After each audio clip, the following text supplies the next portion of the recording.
This is Talking Drupal, a weekly chat about web design and development from a group of people with one thing in common. We love Drupal CMS. This is episode 484, Drupal CMS. On today's show, we are talking about Drupal CMS, this week's launch, and all of the Drupal greatness coming our way with our guest, Matthew Grasmick. We'll also cover Token Or as our module of the week. Welcome to Talking Drupal. Our guest today is Matthew Grasmick. Matthew leads Acquia's CMS strategy, collaborating across teams to shape Acquia's product vision for Drupal Cloud. He is a longtime Acquian since 2012 and Drupalist since 2009. He's led products to market, including Acquia CLI, Cloud IDE, Code Studio, Migrate Accelerate, Lightning, Pipelines, Node.js, and Cloud Actions. He's also led Acquia's Drupal acceleration team to contribute heavily to Drupal 9 and 10 major releases, Project Browser, automatic updates, layout builder, media, workflow, JSON API, and more. Matthew, welcome back to the show, and thank you for joining us. Thanks for having me. And joining us for the next 4 weeks, Scott Weston, Senior Director of the Drupal practice at Bounteous Acolyte. Scott Weston is Senior Director of the Drupal practice at Bounteous Acolyte. He's been working with Drupal since the early days of Drupal 6 and holds more Acquia certifications than anyone else globally. He is co-maintainer of documentation for database inquiries on Drupal.org and is a regular presenter at DrupalCons and camps. Scott is passionate about making the administration and management of Drupal websites easy for site managers and content creators. And as usual, joining us as a host, John Picozzi, Solution Architect at EPAM. Welcome back. Hey, everyone. Haven't been here for a while. Good to be back. Shaking off a little bit of the podcast dust. So looking forward to talking about Drupal CMS. And now to talk about our module of the week, let's turn it over to Martin Anderson-Klutz, a Senior Solutions Engineer at Acquia and a maintainer of a number of Drupal modules of his own. Martin, what do you have for us this week? Thanks, Nick. Have you ever wanted to have one or more fallbacks within your Drupal tokens? There's a module for that. It's called Token Or, and it was created in May of 2018 by Daniel Beek of the Netherlands. It has a 2.3.0 version available, which supports Drupal 9, 10, and 11. It does have security and test coverage, and there are 8 open issues, 3 of which are bugs against the current branch, which is pretty good considering it's in use by 2,369 sites, according to Drupal.org. Now, after installing this module, your tokens can contain pipe-separated values, including a quote-enclosed literal string, and the token will return the first token or string that is not empty. This allows your tokens to have fallback values. For example, you could have a token grab an event start date or show TBD if the field is empty. The project page doesn't explicitly say that a single token can have more than 2 reference or string values, but it seems implied. If true, that would mean you could define a token that would grab a value from one field, look in a different field if the first one is empty, and return a literal string if neither field has a value. Because Token Or uses pipe characters to delineate between values, the module currently doesn't support pipe characters within string values. This is one of the open issues, but there is a patch available. Previous guest host Josh Mitchell mentioned that he had never heard of this module until he noticed it is in the code base for Drupal CMS. So I thought it would be ideal to talk about this on this show as an example of some lesser known best practices that you'll get out of the box when you start building sites on Drupal CMS. So let's talk about Token Or. This sounds like it will replace a lot of custom code, a lot of websites when people start to learn about it, because I know I've certainly done similar things with custom tokens, but just on the printing side, like, doing some custom logic. So yeah, I'll definitely be looking at this myself. So anybody else, I looked at this and I was like, Token OR, I'm like, operating room? Are we like operating on tokens? But that was just me being goofy, clearly. Martin, like where are we seeing kind of like a use case for this? Is it like, I don't know, in views and stuff like that, where you're like, hey, look at this token, and then, or you could look at this token, and like, how does that kind of like, I'm trying to like wrap my head around how we might see this in the wild. So views is definitely potentially a use case. I could definitely also see this being really useful in meta tags, where there's potentially, multiple source fields that you want to use, but find the one that has a value. Also, as a longtime Acquean, I use Acquia Site Studio quite a bit, which also relies heavily on tokens. So the same kind of ability to be able to potentially draw on multiple sources and even have kind of a literal string fallback is something that'll be really useful, as part of that solution as well. Are you clear on whether it, like, so if you have 4 things in a list, right? Token 1 or token 2 or token 3 or token 4, right? Does it go through the list until it gets to a value and then just stop? Yeah, the first one that doesn't return empty is what it will return for the token. Got it. Okay. I don't want to build this, but I feel like this in combination with something that I don't think is written yet would actually solve a really common use case for meta tags in current Drupal sites. And that is clients want meta tag to automatically be filled out, but they're using paragraphs for the content. And there's not an easy way to just say, hey, just find the first text component or like the first text field in the components on this page and use that as an example. And if there was a way to create some sort of token that kind of just jumped through and found that value and use the OR to kind of return that, that might be pretty helpful too. But it feels like a whole separate module, like paragraphs token or paragraphs token selector or something. I don't know. Or maybe token paragraphs iterator or something like that. But yeah. Or maybe you won't even be using paragraphs in the near future, and you'll just use Experience Builder. And blasphemy.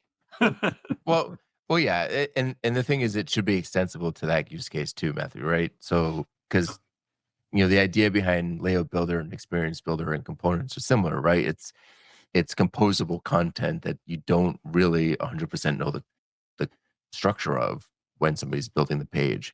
And so some way to kind of take that information in would be great. Yeah. Now we're just going to call it first content item token. That's going to be the module. whatever your content is, however you lay it out. Yeah, I mean, I feel like this module is super useful, and I think you're right, Nick. It's going to reduce a lot of that kind of weird setup, custom code that you might have to do in views to say, like, well, look at this value, or look at this value, or look at this other value, because we need to figure out how to display something. So I'd actually say, like, views and tokens is unusually good. Because it has the ability to rewrite, and then if empty, then rewrite this. So there's a lot of conditionals kind of built already into it, which I often find myself wishing were in other parts of Drupal. Like when I'm in the Fields UI, or I'm using Display Suite, or if I'm using paragraphs, or if I'm using Layout Builder, I'm like, man, why don't I just have that thing that's in views where I can click that and edit it and make it absolute, or put a token in, or see what the tokens are that came before it, or hide it only if it's empty. So I can imagine using it in views, but I almost see it as taking some of that views functionality and moving it somewhere else. And just generally, I wish that we had all of the power of views rewriting a given field in any place we show a field. Oh man, that's real big picture thinking right there. It shouldn't be that hard. I like it, and it scares me. Yeah. Yeah, it sounds like I mean, I keep going back to this, but I feel like this is one of the things that's really powerful about Drupal CMS is, aside from all the work that went into it, it's just the kind of meeting of the minds that happened it feels like it hasn't happened in a while, and just being able to kind of look at it, and not every piece of it, if you're building a site from scratch still rather than using it as a base, not every piece of it is necessary for you, but it's a really good way to discover modules that other agencies are using and move things forward. Like the amount of work that's gone into, I forget the name of it, is it Clavio, the cookie setting one, or the privacy cookie module? I know that there's been a lot of work done to try to get it ready for all the different markets just because of Drupal CMS. So Yeah, this is another one that I learned about. Same reason, same as you, Martin, when Joshua posted about it. Claro with a K is the cookie consent manager you were talking about. Claro. Okay. Oh, that's not confusing at all. As long as you always say Claro with a K, it's fine. Some marketer right now is like rolling over in their, marketing cube. But anyway. Thank you, Martin, as always, an on-topic module of the week. And if listeners want to get in touch with you and make a suggestion for module of the week in the future, what's the best way for them to do that? We are always happy to talk about interesting projects in the Talking Drupal channel of Drupal Slack, or folks can reach out to me directly as ManClue on all of the Drupal and social platforms. See you next week. See you then. Okay, now let's move on to our primary topic. Let's start with a high level. Drupal CMS. What is it? And I want to kind of preface this with, we've had several shows recently talking about different bits and pieces. We've had several shows talking about the Starshot initiative before it got named, but it has been a very fast moving project. So it's set to come out this week. Can you give people a really high level overview of what they can expect?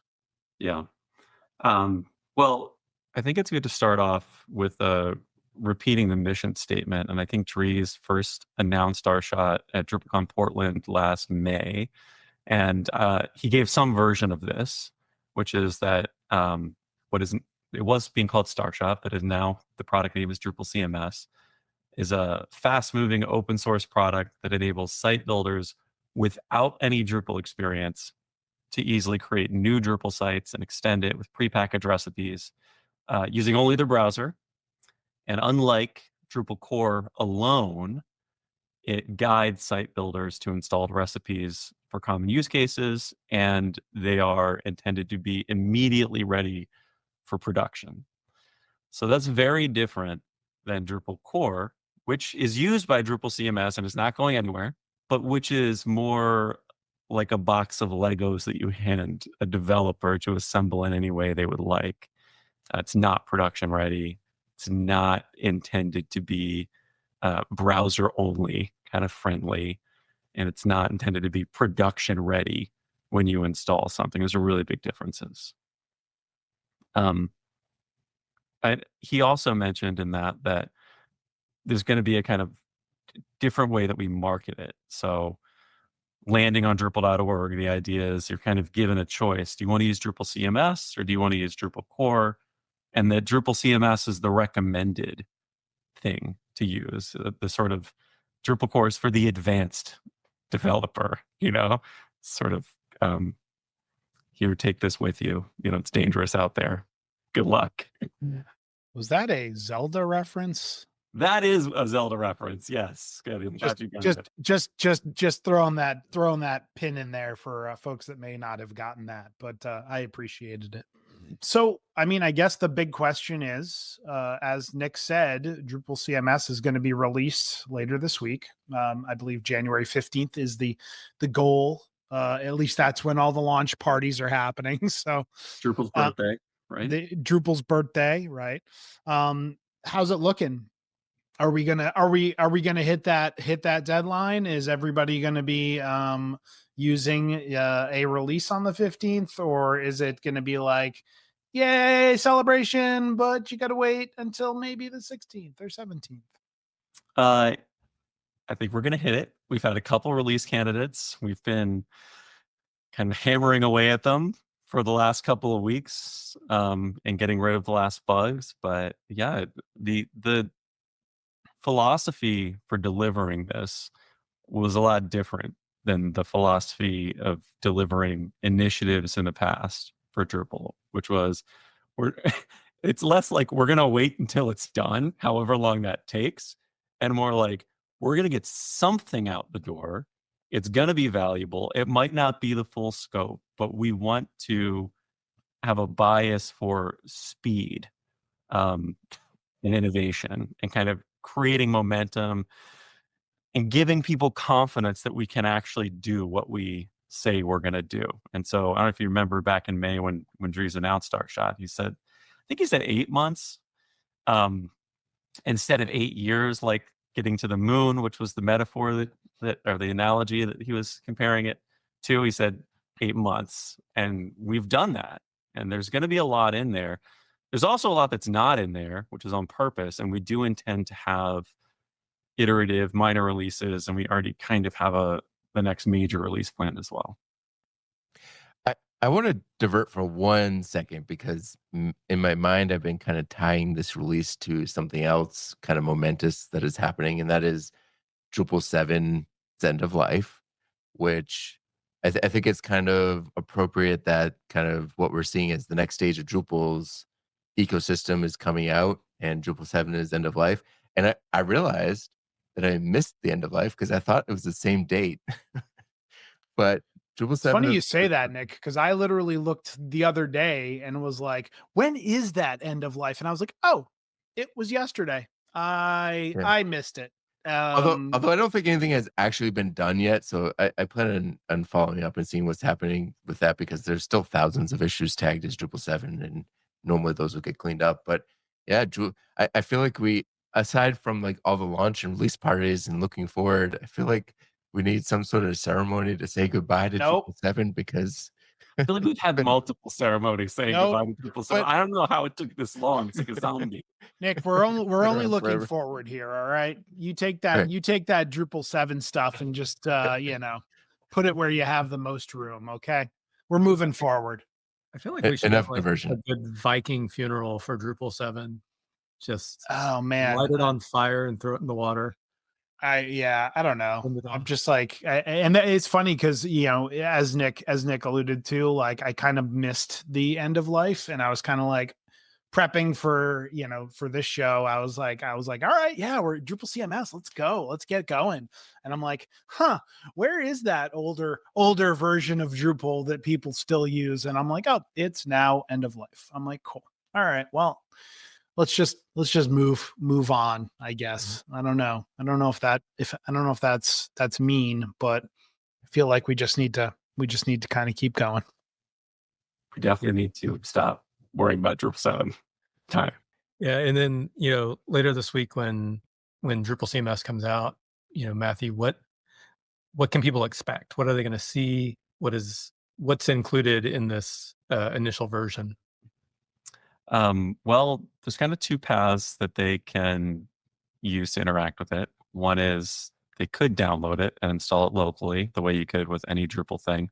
But that is not really what we want people to do anymore. We want them to be able to evaluate it really easily without cloning and installing anything. And so on Drupal.org, there will be a try Drupal CMS button, which will spin up a free temporary trial of it.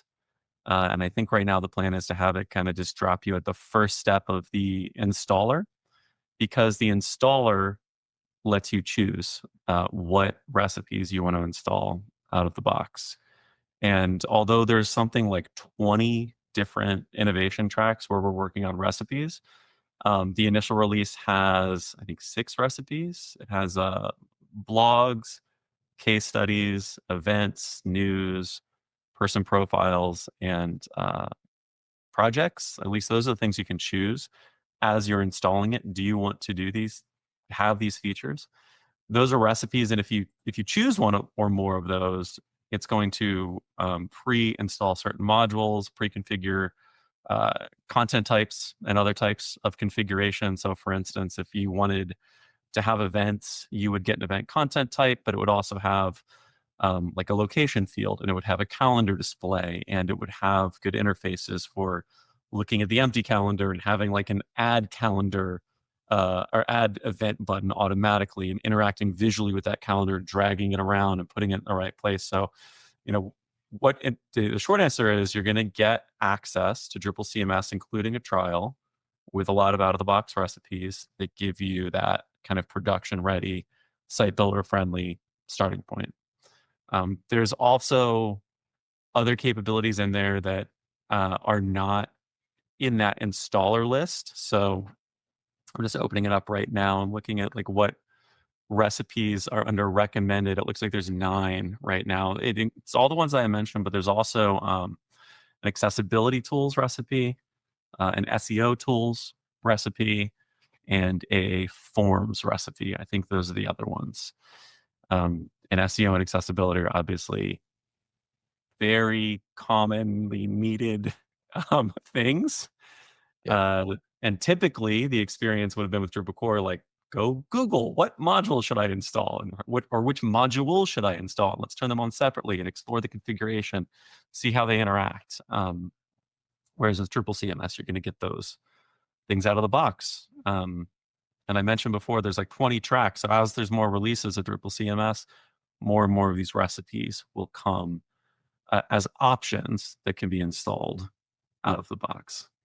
And are those written up somewhere? Like if I'm new to Drupal or Drupal CMS and I want to know what is the project recipe or what does the event recipe do for me, where do I see the information that tells me, or SEO, like where do I find the page that says this is what this recipe will give to you? So ideally, you won't have to find a page. You'll be installing it and you'll see it in context. I think right now we're not showing it to you on the install page, but if you go to like after install to browse the recommended recipes, you'll be able to click it, see a description of the recipe, the name of it, like an icon, that sort of thing. And that's the beginning of what we want a larger or improved vision to be for project and recipe browsing. So I think the project browser, which has been an initiative in progress for a long time, don't think it's going to be ready for the 1.0. So instead, there's like a project browser lite, which is, I just made that up. It's not the term, but it's like showing you just those recipes that we're including. You can browse those. You can think of them as local. And so after install, you can look at those and look at the descriptions. And in a subsequent release, we're going to have a project browser that lets you look at all the projects on Drupal.org. And when I say projects, that's like an umbrella term, which previously has just meant modules, themes, distributions, things like that. But I think we want to extend it to include recipes. And a recipe is, we could have like a whole conversation just on recipes, but it is a kind of arbitrary packaging of other projects and configuration. I can't wait to see heads explode when we have to change project browser to feature browser. Because like it's not just projects, but hey, listen, that's a topic for another day, I feel. Yeah, I don't even know if we use the word project browser in the user interface. Like it's been the name of the initiative, but it might just be a browse tab. I wouldn't even say what you're browsing. It's because it's under extensions. Yeah. And, that's a UX question. So you mentioned that there's going to be a launch button where you can just click it and try it out. And it's my understanding in the last couple of months that's moved from WebAssembly, like local in browser, to a company called Drupal Forge, I believe. Can you talk a little bit about how that changed and what people can expect? Like, is there going to be a support process for that, or how's that going to work? I don't think it's going to be Drupal Forge, but what it is going to be is we're finalizing agreements for who will be the back-end host for that, but it should not really matter because it's not intended to be like a funnel for people to go buy hosting. You guys are cutting it close. If you're still finalizing agreements coming out next week. Well, the technology is all built, at least. To sign. I know how things like this work. So that's not a criticism in any way, but it is interesting to see a little bit behind the scenes there. Just to circle back to that real quickly, when you say signing agreements, I imagine that's the DA. Yeah, that's absolutely, because that's the point, it's, right? It's a Drupal.org, and rightly, the Drupal Association wants to make sure that, for instance, privacy is respected about what information can be gathered and not gathered, that it's not used as like the top of a funnel where someone throws a paywall in front of it and then you can't use Drupal without like putting credit card information in or something. That the user experience is good, that the right capabilities are supported, that we have telemetry available, of course, anonymous telemetry, but like what features are people using? How's this going, basically? So there's a lot of details there that aren't even technical details that we just want to make sure we get right. But the button for it will be on Drupal.org on the homepage. And yeah, initially the plan was for it to be WebAssembly based. The short story there is there were just a lot of technical difficulties to get everything we wanted to work working well and quickly, so that it was a good experience with WebAssembly. And we ended up solving a ton of technical blockers. I think one of the main reasons we went away from it is because there was like one person who was unblocking everything. We're like, it's not that sustainable. What if this one person runs out of time? We want this to keep working. So we kind of went with a more traditional route. Said, no, we're going to kind of host it with a real backend the way that Drupal's typically hosted instead of in the browser. And when you click the try button, I think you're going to get a 4-hour right now is the time limit, like ephemeral site. It's not one click, but it's one click to get you to the installer. And then there's not that many clicks. It's like 4 or 5 clicks to select your recipes. I mean, give your site a name, give your email and password you want to use for the administrator account, and then click next. And I think the last time I timed it, it's like under 3 minutes to do an install. I'd love that to be faster. But I think the big selling point there, right? Not that we need to sell anybody who's listening this on Drupal, but like, I think the big selling point, right, is that now you can install and try Drupal with, I know we just said one click, but like by clicking in your browser, right? Yeah. As opposed to like, Git checking out some sort of code base, setting up some sort of local, setting up some sort of hosting, dev, stuff. Hey, it works now, right?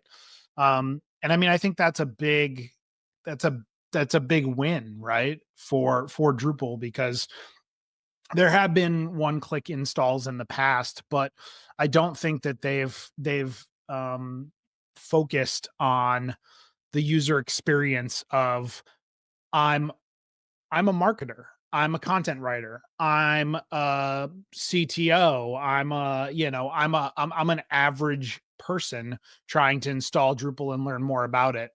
Like, how do I do that, right? And I think this shift is great. Like I'm very excited to see what that process looks like and what that workflow is. And I think it's going to be very interesting to see how this pans out later this week. Yeah, it's a huge difference compared to the current try Drupal button. Early, I think the website may have changed in the last week over the holidays, but where you kind of were given 2 options: either go to a hosting provider, in which case it's still, you didn't get right away to Drupal. You'd have to like sign up for a hosting account and choose a version of Drupal. There's a whole lot of steps. Maybe you'd have to put in credit card information or at least sign up for a free trial.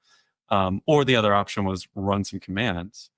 And now it's neither of those. It's just in your browser. And while there were things like that before, like simply test me, for instance, you couldn't find that stuff if you weren't a Drupal. That wasn't on the homepage of Drupal.org. You'd have to go like find some cool thing someone built and hosted somewhere else because you're already a Drupalist, and click those buttons and spin something up really quickly. So, the idea is this is really a funnel where people who haven't tried Drupal before, we're getting them to the front page of Drupal.org, and they have the opportunity to evaluate it and decide to adopt it instead of going after the people that already use it. I kind of have 2 different questions around the same thing. So I click the one button install, or walk through the setup process, and then I land on the dashboard. How is someone who's never used Drupal before going to know what they can do at that point? Is there documentation? Will there be videos? Anything along those lines? Yeah, that's a really good question. And one that I started to answer before. I was like, I'll hold off. Let's see if someone asks.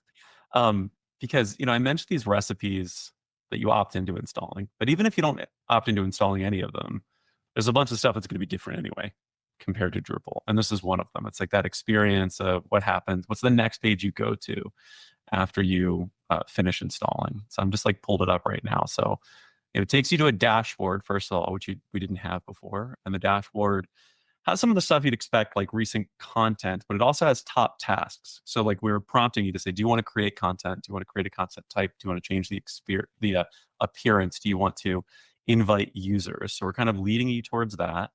And we also have announcements that I guess Drupal.org and the Drupal Association is able to push into there. So like, here's the next Drupal event. It's the next DrupalCon, or here's the next version of Drupal or something that's new that came out recently. And I think there's a link in there. You asked about documentation. That's like create your first Drupal blog, and building a blog using Drupal. Here it is. So that's actually a piece of content that's created for you automatically. And the idea is that, yes, we're going to be able to like guide you through next steps for these common tasks in detail. There's also, as part of Starshot, the initiative, there's a lot going on around documentation. I'm not sure. I think it was shared maybe at DrupalCon, the last DrupalCon Europe, is this new model for documentation. So one is Drupal CMS will have its own documentation, not just the community documentation that exists for Drupal core right now. It is going to be targeted at that end user, at the site builder, not at developers like today. And there's a sponsorship model in place. And this is an idea that we came up with that was inspired by the US Adopt a Highway, the way that works. It was actually something that occurred to me as I was driving up the road and like seeing mile by mile, like this stretch of highway is being maintained by like this local business, and thinking like, well, what if we just had Drupal businesses adopt each documentation page, and they can advertise, like they could put their logo on it. It's the same incentive for people adopting a mile on the highway. But then that means they have the responsibility of writing it and curating it. And so we're doing that.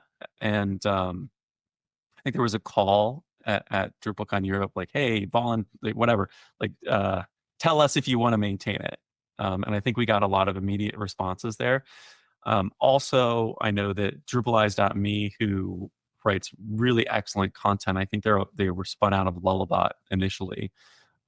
They are writing a lot of the upfront content, and I think they're probably some of the best content producers in the Drupal world. So, yeah, it's a long-winded answer, but there's definitely going to be a lot of documentation and guidance and tutorials to help people get started.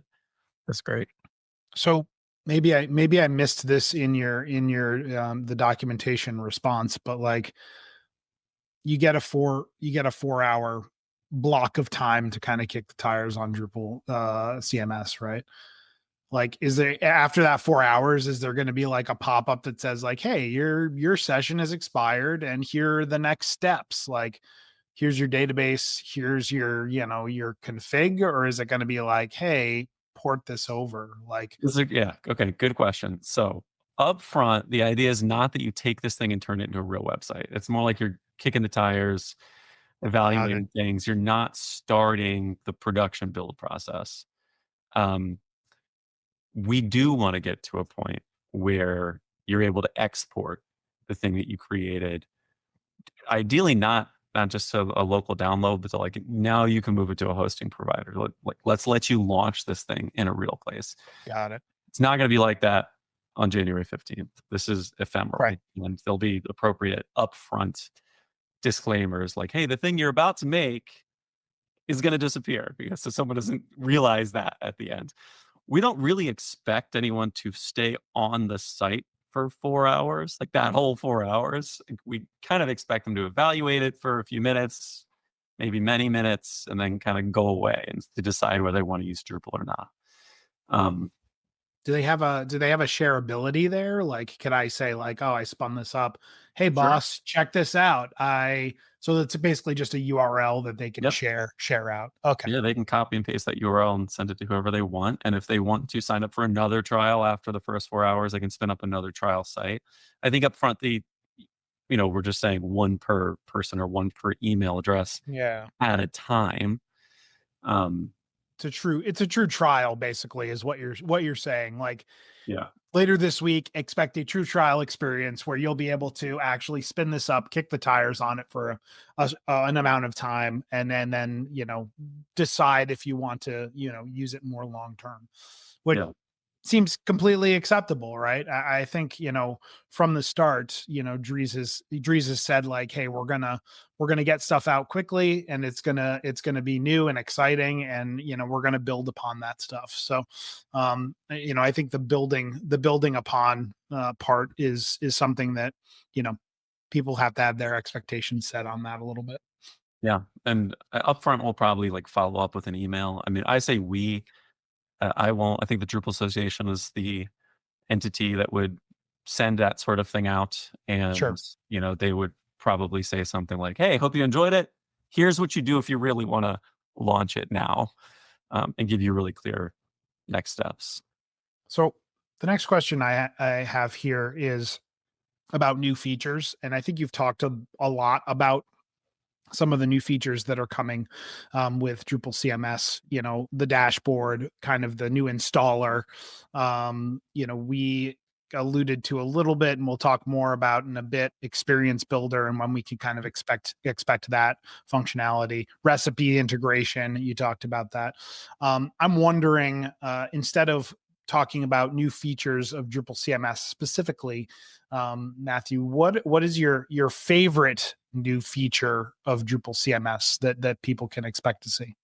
Ooh, on January 15th, thing is, my favorite is experience builder, which is not going to be there on January 15th. But I think the most important, valuable feature that's going to be available in the 1.0 is just the fact that recipes are there and being used, and that foundation exists, because it's a springboard for future innovation and extending it. And so, all the people working on it have really, first of all, like, hardened the recipe system and kind of made it more resilient and reliable. They've defined, like, how do we install a recipe at install time? How do you find it later? How do you define what the dependencies are? How do you undo something? Like, there's all sorts of questions around that. What's a good user experience for these things? And so, like, it isn't actually the recipes that are shipping. It's the fact that you can ship recipes, and that after this, we've got somewhere around 14 or 15 additional recipes that are in the pipeline, and that list is going to keep expanding. So it just creates a really good, sets the stage for continued innovation on this. And I would hope that if you're a current Drupalist, you look at that as an opportunity to go make some recipes. The new way, instead of just making a module to get capabilities out to the community, is going to be to make a recipe and to think about the experience that you're able to deliver with that, so that someone clicks the button and they have something that works right away. They have the content type configured, they have the default content installed, and they're able to get value out of what you build. Yeah, I mean, I tend to agree. We've had shows on recipes with Jim Birch and Adam and others, and I know at the New England Drupal Camp this past November, Jim, Adam, Martin, all were talking about recipes and the power and the capabilities they bring to Drupal, and as well as Drupal CMS. And I think you're spot on there. Like, the ability to be, completely new to Drupal and say, I need the SEO powers that Drupal can provide, and put a recipe into practice is super powerful. And I am very excited to see that, because I think that's something that, our module ecosystem is very vast and has a lot of different solutions for problems. But I think for newcomers, that can be a little bit daunting. And I think recipes is gonna make it a lot easier for people to be able to say, hey, here's the best practice approach to SEO in Drupal, and it's easy for me to install. I think from a developer standpoint, you talked about kind of uninstalling and adding new recipes on top of each other. And I think from a developer standpoint, that's definitely a concern. But again, that demo experience and the average user is really going to be like, oh, SEO, yep, I need that. Oh, web forms, yep, I need that. Oh, this thing, yeah, I need that. I don't know that they're ever going to think like, oh, I don't need that. How do I remove it? But we'll see. And the experience right now is so much better than it was. The way that you install and land in Drupal and are kind of able to do something, it's got a long way to go to improve. But as one of the places that we took inspiration from for a lot of things, not just recipes, experience builder, and other things, was Shopify.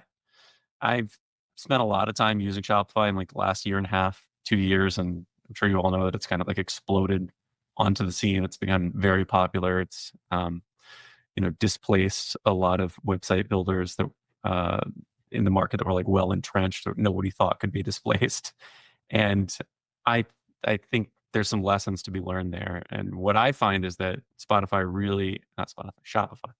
really nails the user experience of building and extending a site. And so they've just done some novel things, like you're able to explore the apps that you can install really well. But what I think is great is when you install the app, that experience, you immediately land on that app's like configuration page in your store. And a very common pattern is there's like a little YouTube video down in the lower right that's immediately there. You press play for a minute and it just tells you how to use the screen you're looking at. You just installed this app. Here's what you're looking at. Here's what you do next. And there's usually like a button. This is really, I think, going to be relevant for experience builder. So for instance, if you install a new Shopify app and it puts like a new ratings widget, for instance, that you'd put on your store, there's a button that's like, add this now to my storefront. You click it, it opens that experience builder and you place the widget. So you get that connection to the value and the end use case right away. Your hand is kind of held.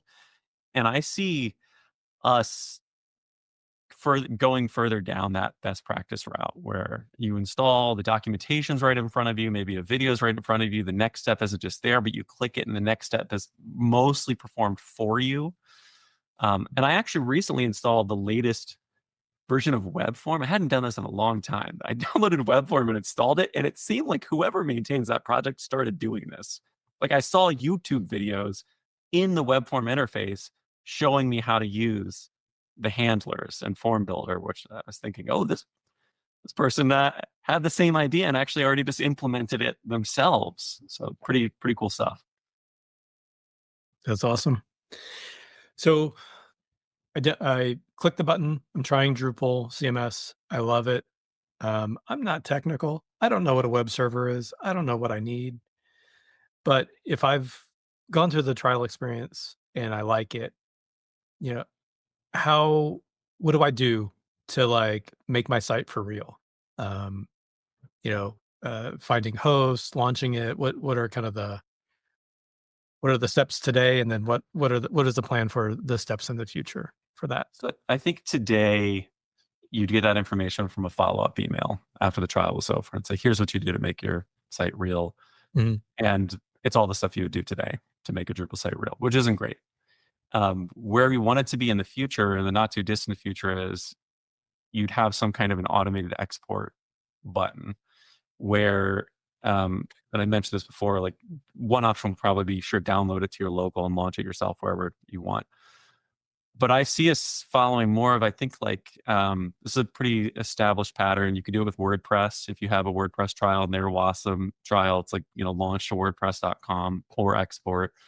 Or if you go to a like builder.io, for instance, and you're building a front end and then you need to deploy it, there'll be like a deploy to Vercel or deploy to Netlify button in a drop-down. And I see us trying to follow that UX pattern, which seems to be working pretty well in a few other places in the market. So this isn't defined. So this is just my opinion of a good way to implement it. I know we definitely want and have on the roadmap this export capability, but I could imagine it'd be like deploy to Platform or Pantheon or DreamHost or Acquia or whatever. The idea being that the user doesn't have to do work and they don't have to be technical. We just want a button and it ends up with them getting probably the thing they built, into a hosting provider just working, not a lot of steps. And then they can continue building from there or tweaking or adding content. Yeah. I'm so excited about like the ease and the path for the non-technical user. It's kind of ridiculous, like as a technical person and as somebody who, thinks Composer is great and does things that I missed in earlier versions of Drupal, right? Like being able to say to somebody, hey, go install, press this button and it'll install it, and then press this button and you can have a version of this ready to use, right? Is, to me, feels like a place Drupal has been lacking for a while. So I'm super excited to see us moving in this direction. And, my hope is that like someday I won't have to recommend Squarespace to folks as like an option for an easy website builder. I can say, oh, just go to Drupal and like, here it is. It's, X dollars a month to host your website and you can do all the cool things that you want to do. And I felt like I hate recommending Squarespace, and I do though. Like when a family or friend comes up, they're like, "I want to build a website," despite the fact I've been working on Drupal for decades and work for Acquia. Like I'm like, don't use Drupal. It's too hard. It's funny because I don't hate recommending Squarespace as much because it's the best solution for them. But like what drives me nuts is when I am using Squarespace, I'm like, this is really good and it does a lot of cool things, and I'm like, but man, Drupal could definitely do all this stuff better and be feels like it could be way more performant. That's where Experience Builder comes in. Like, so that's where we take Squarespace capabilities. But just to put a bow on that, like, I think the most important thing that we have done with Starshot is define the mission well.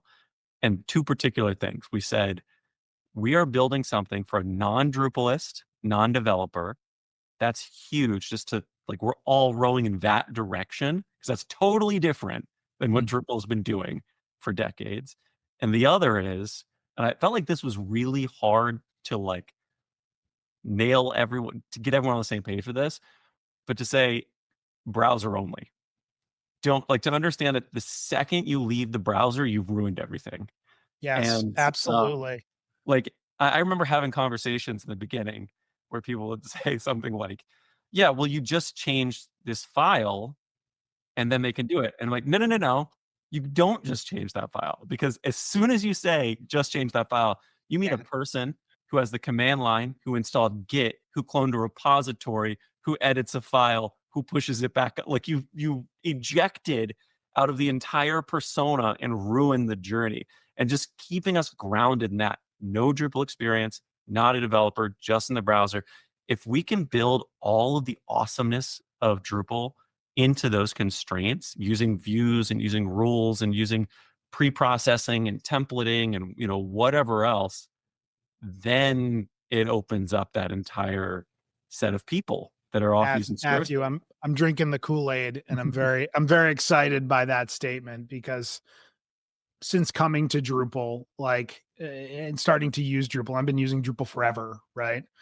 I've always been like, man, wouldn't it be great if this were less developer-y and more just regular person like, and like to kind of have those constraints. I don't even know if they're really constraints now. It seems like table stakes in this day and age, right? To say like, hey, we're gonna provide a product that is browser only, or is no code versus low code, is like, or code if you want to, right?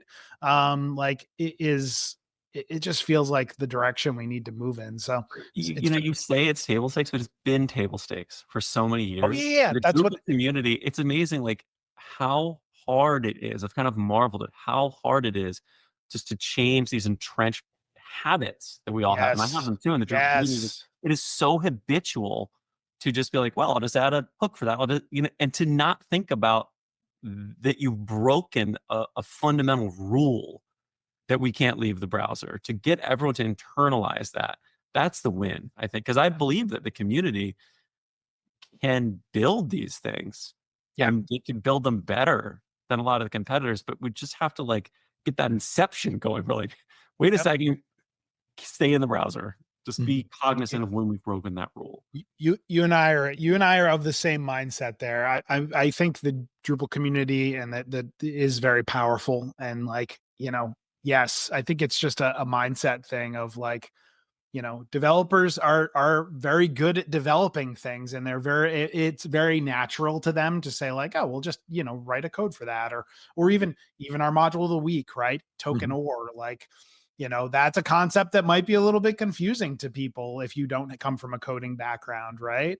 Like being able to have these great things and being able to have the average person use them, right, is so important. And I think we miss it. We miss it more than we hit it. But I feel very confident that Drupal CMS is going to put us on that trajectory where we're hitting it more than we're missing it. So I don't know I if you have a think, bunch of other questions. I have like a good segue from there into more capabilities we haven't talked about yet. well, but before we get to that, I think there's one other piece too that's really exciting to me about this, and that is, I think the piece that we were just talking about is like expanding the user base of Drupal as a product, right? And that's something that, I think the community needs. The community, the Drupal project as a whole has gone much bigger project, much bigger. Like, and one of the big issues that still exists, even with CMS, is theming, right? You kind of have to have a big budget. You kind of have to have a front end person to really theme a Drupal site. And hopefully, Experience Builder and other tools help solve that. But the other thing that I think Drupal CMS would solve is like Drupal is great. I've staked my career on Drupal, and it's better today than it was when I started, significantly better. But if Drupal was what it is today when I started, I don't know if I would have started with Drupal, right? The thing is, I did it wasn't point and click. Like I did have to know how to get a hosted up. I did have to know how to copy files up and tweak You them had and to like install them drag onto. files in FTP though. You probably Yes, didn't need to know Git. yes, that's what I did.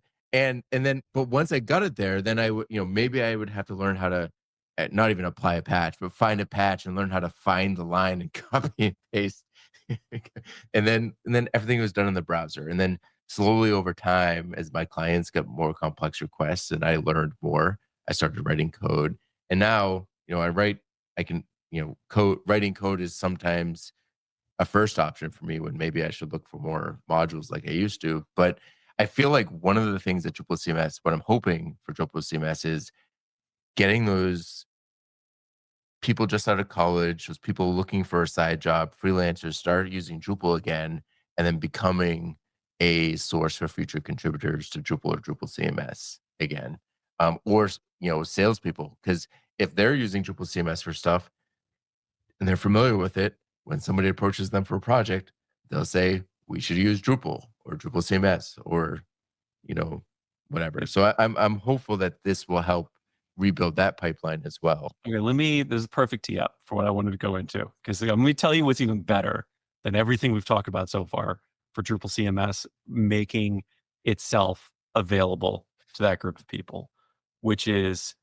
removing the need to know PHP and removing the need to really know Drupal even when you want to write code. So for Experience Builder, one of the critical capabilities we're building in is, and this was controversial at first, but I think we're all on board and we've built it now and it's really great, an in-browser code editor. So not like a WYSIWYG CK editor, let's look at the source code.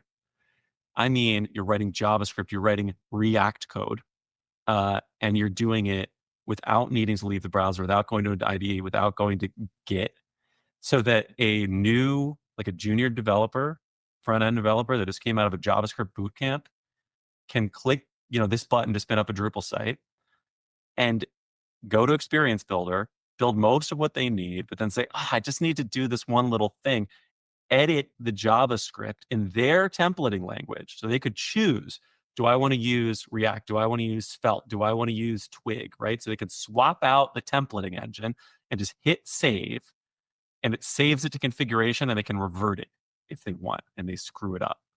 So, and the CSS can be in there too. So this is the beginning of changing everything, I think. And we've done it. I mean, we did our first POC like 6 months ago of like, look, I'm gonna like switch between Twig and React. Just seeing it worked was amazing. The next step after that, and I was just talking to Lowry, Gabor, these guys earlier today about this,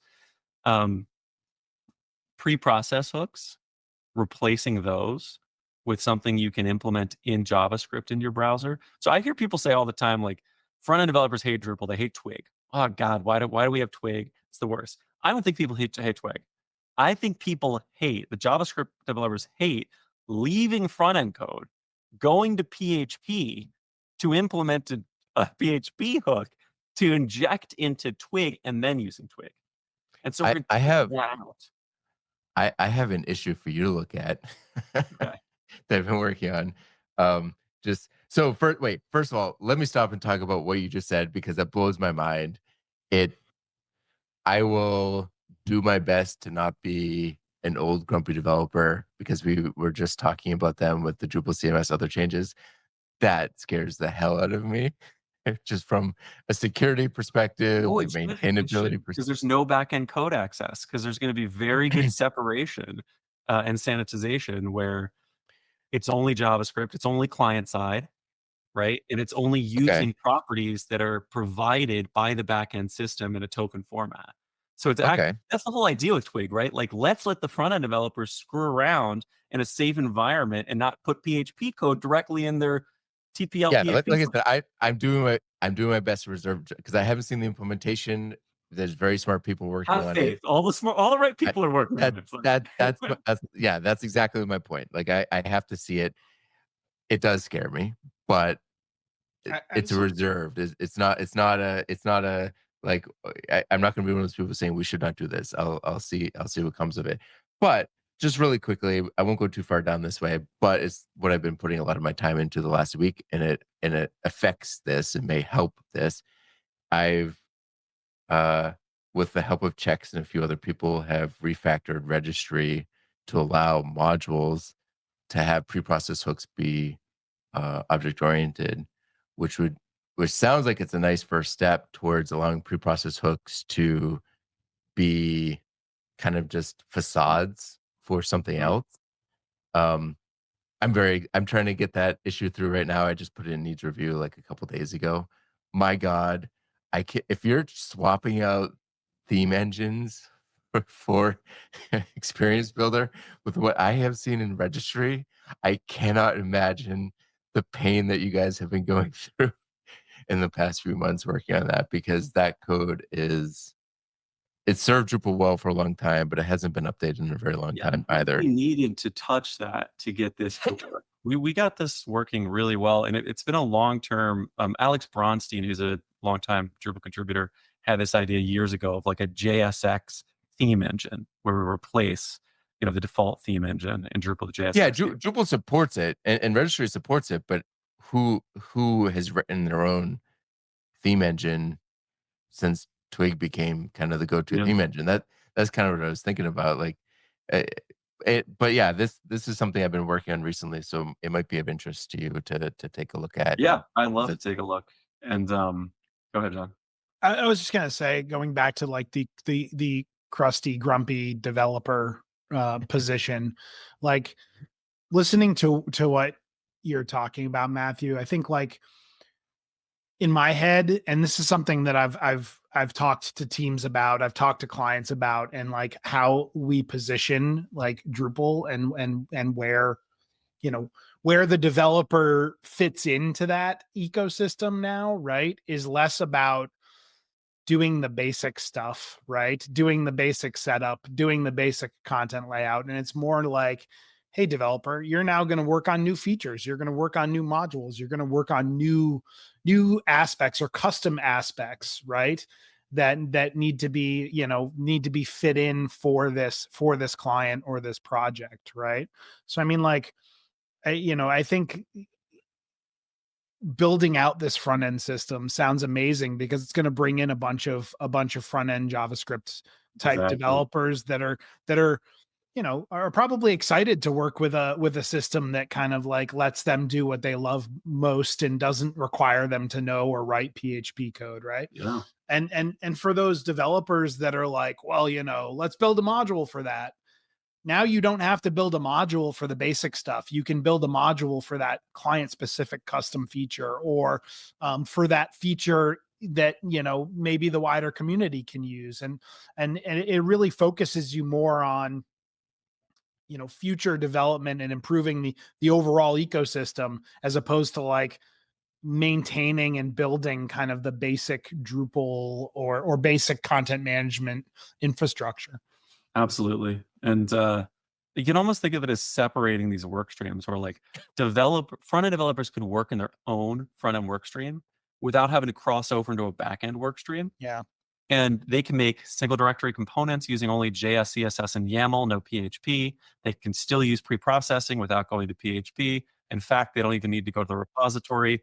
They could do it in the browser, save it as configuration, and deploy it via workspaces, where they're changing the content and the display of the content at the same time as configuration. So it's all still versioned.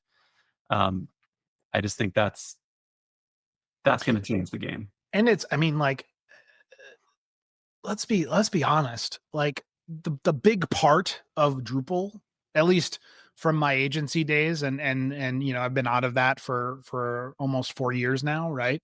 But like the big part of like the lift for a Drupal site was theming the Drupal site, whether it was theming, you know, a Twig front end, coupled front end, or decoupled front end. You know, it just took a lot of time, right? Being able to come at it from a, hey, here's the thing that's not really ever going to change. Use whatever front end you want, right? Or whatever templating engine you want, is going to like speed up that process so much. And I think that's going to be, you know, hopefully a big win for a lot of people. And think about this other implication, which we've been talking about a lot for the last year also, is now how does this change how Drupal connects to design systems, like to Storyblock or to Figma or something, right? If you basically Experience Builder is being built from the ground up to properly tokenize information, so that you can control almost anything about the display with only configuration expressed as tokens. And you can use single directory components that don't need any PHP. Now we can kind of define design systems outside of Drupal almost completely and translate them into a language that Drupal understands. Which they already are, right? There are plenty of organizations out there that have their design systems in Storybook, have their design systems in this tool, that tool, XYZ tool, right? But you have to adapt them to Drupal. Right. And so if we could take that adaptation out, the adaptation layer becomes a YAML layer. Yep. And that's very easy to automate. And there actually are tools out there today, for instance, that will, you can look at an open source tool. It's called Handoff. And I'm not sure how much you know about Figma, but Figma, if you grab a design via API, is very well structured. It's nothing like a Photoshop file.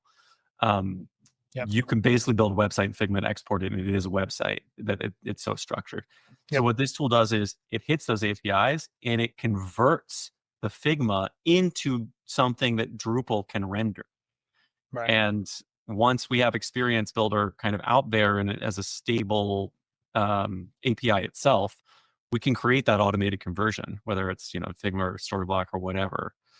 And that changes, like at the customer perspective. You work for EPAM, right? Like when you're selling and building for a customer, it totally changes the hiring profile that a customer needs. We can say, I don't want to say like, you don't need Drupal developers anymore, because you do, but you don't need Drupal developers if you're just doing theming, right? Like you only need the Drupal developers if you're building the Drupal modules. So you can now, there are many projects that can use Drupal that couldn't before, because they don't need Drupal developers for building out the work that they have planned, which is mostly theming Drupal with contributor modules. Or even flipping that around, and you know, we're coming to the end of our show here, and there are a couple more questions, but flipping that around a little bit, right?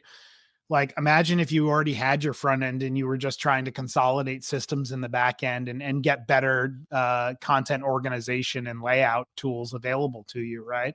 Like, hey, the front end team can just keep doing what they're doing, and the back end team's going to build Drupal, import, migrate everything, and then provide you with all of the stuff that you need to keep things working the way that they do in a streamlined, more organized way, right? You know, I think possibilities are endless. And I think Experience Builder is really exciting, and like that's going to be another great version of Drupal CMS that you know, folks can expect to see. So with that, that carrot being dangled out there, Matthew, do you have any insight as to when we can expect to see like a beta or an RC of Experience Builder? Yeah, I think we're trying to have a beta ready by the end of April, and we're supposed to have a stable, definitely this year, the second half of this year. I think we're shooting for sometime in Q3, so before Q4. I don't have the exact dates, but you can also use it now. Like, it's being developed, out in the open, and it is so good. I when you said what's my favorite part, like when the teams demo it, I am blown away, like every time, and go start like slacking Dries, and I'm like, you got to see this. You got to look. I can't believe. And the thing I said after the last demo was, this is the best user experience we've ever built in the Drupal world. I've never built something that looks this good and has this strong of user experience before. I feel like it's just a complete new epoch. I'm not gonna lie. You're sounding very Apple right now, but I'm liking it. Well, the bar was low. Okay, the bar was low for the best user experience in design. But I also go and I look at competing solutions just as part of as my product role. And lately I've been looking at them and being like, man, these things they do not look very good. They do not look as good as what we're building. I'm actually feeling like, compared to other modern day, especially enterprise software competitors, we're going to be ahead of the game.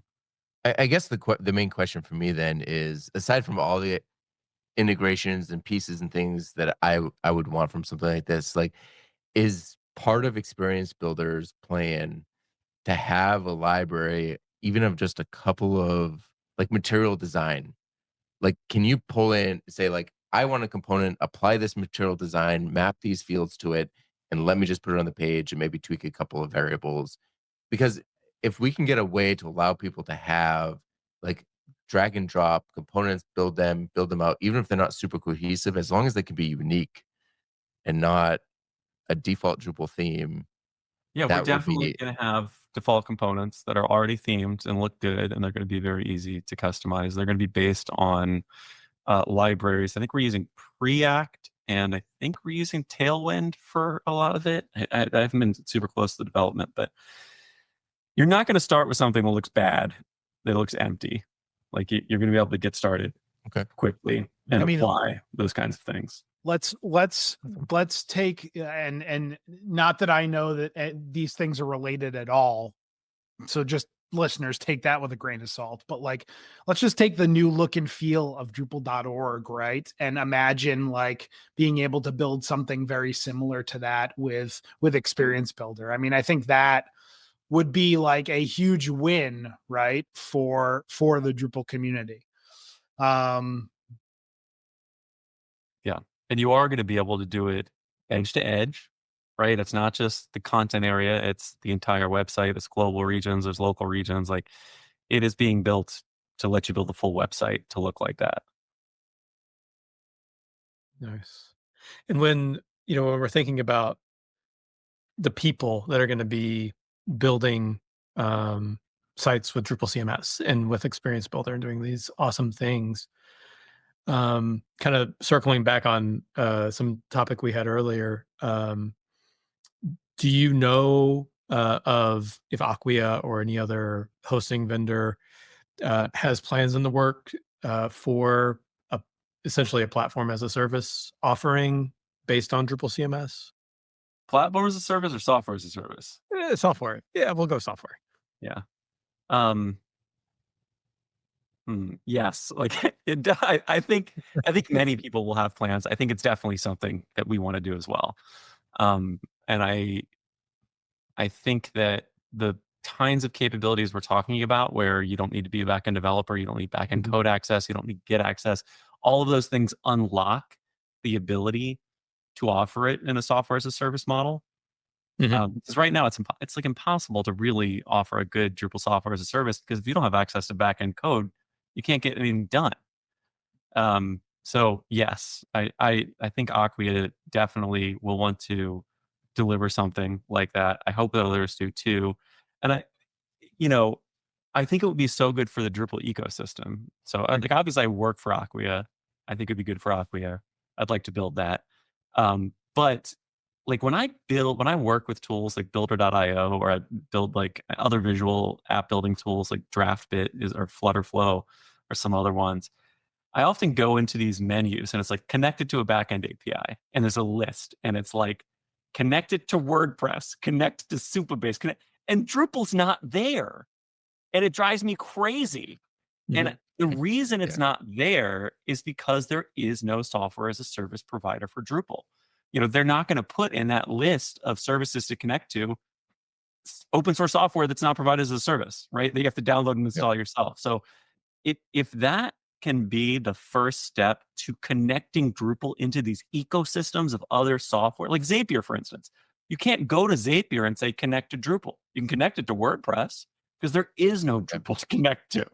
So I just think that's going to be so good, even if it's not Acquia, if there can be some popular service offering Drupal that would just help us grow. So as we wrap the show, a couple rapid fire questions. Maybe you can give quick yes, no answers to a couple of these. So the first one is there going to be a migration from Layout Builder to Experience Builder? Or are they completely separate projects? If it has to be yes or no, the answer is yes. Okay. But fair enough. There's a I know lot there's a to lot. add I know here. there's a There's so lot much under to there, add. but it's just a That's a deep well. It's a very yeah. deep well. Yeah. I can imagine. You have, this is not a yes or no question, but let's try to keep it brief in respective time. But what can the community expect, or new users expect, as far as a roadmap for Drupal CMS? Right, January 15th is the beginning. Like you said, there's some releases coming, some new features. Is it going to be monthly, quarterly?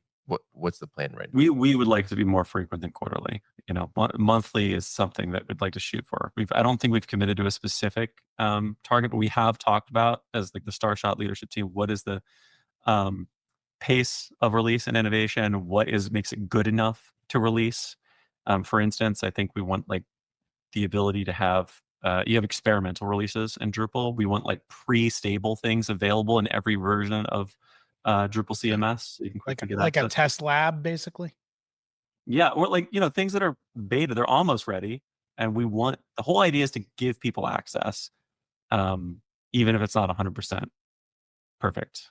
Like, we're going to shift that balance, because Drupal today is very much a perfectionist. You know, you have to hit every gate 100% before it can go to production. You know what they say, perfect is the enemy of good enough. Right. I have met that gate several times. With the registry system? Oh no, like the hooks, with a lot of stuff that work. I'm on a mission to deprecate .module files and procedural hooks. Yeah. And I mean, it works better for it, but those gates are high, and there are many. They're too high. And it's sacrilege to say, but I'm like, you know what? Release it without test coverage. Like, listen, if you have 80, 90% test coverage, but not 100%, well, you're twice as good as all the other software out there. Release the freaking thing. You give some people, you know, there's a balance between like perfect security, perfect accessibility, perfect backwards compatibility, perfect test coverage. Like, we have such high ideals, and it does prevent us from shipping things to people. And it prevents it for so long that sometimes it kills not only the feature itself, but the motivation of the contributors in a really deep way. It turns into a negative as instead of a positive, right? Like, everybody enjoys Drupal stability. Everybody enjoys the great test coverage and the thought that goes into the APIs and all that stuff. But like, once you get to the point where it becomes a blocker, or it becomes a deterrent to progress, then it's a negative. And, you know, to be fair, this could be a whole other show topic. Bringing this show to a landing, Matthew, if folks wanted to get involved with Drupal CMS, I know you said there are a bunch of initiatives for Drupal CMS currently in the works, but how could people learn more about it? How could people get involved? That is a really good question. What I'm doing right now, just Googling Drupal Starshot and hitting the first Google result that comes up, which takes you to drupal.org/about/Starshot. And there's buttons there for signing up for updates. And there's buttons there for volunteering to be parts of things. So take a look at that. There you go. We'll put a link to that in the show notes for folks to be able to find that. I'll also mention on there is a Slack channel that you can join to talk about Starshot. That's like a good low effort, casual way to do it. And then there's also links to the issue trackers for it, as well as the other initiatives. If you want to look at it in initiative by initiative basis and look for an actual issue you can jump into. All right. As usual, Matthew, it's been a pleasure having you on. Thank you for joining us. Yeah, thanks for having me. I feel like we need a part 2 after this. We talked about only half of all the Starshot things we could have. It's actually going to, I think, be a part 3, because the last time you were on, we said you needed a part 2, and yeah, we're just gonna have like quarterly Drupal CMS updates with Matthew. It's going to be great. Do you have questions or feedback? Reach out to Talking Drupal on Twitter with the handle Talking Drupal, or by email with show@talkingdrupal.com. You can connect with our hosts and other listeners on Drupal Slack in the Talking Drupal channel. You can promote your Drupal community event on Talking Drupal. Learn more at talkingdrupal.com/tdpromo. Get the Talking Drupal newsletter to learn more about our guest hosts, show news, upcoming shows, and much more. Sign up for the newsletter at talkingdrupal.com/newsletter. And thank you, patrons, for supporting Talking Drupal. Your support is greatly appreciated. You'll learn more about becoming a patron at talkingdrupal.com and choosing Become a Patron. All right, Matthew, if our listeners had questions for you or wanted to get in touch, what's the best way for them to do that? I am Grasmash on Drupal.org, Grasmash, and that's probably the best way to contact me. Or you can hop on Drupal Slack and Slack me at the same. Awesome. Scott, how about you?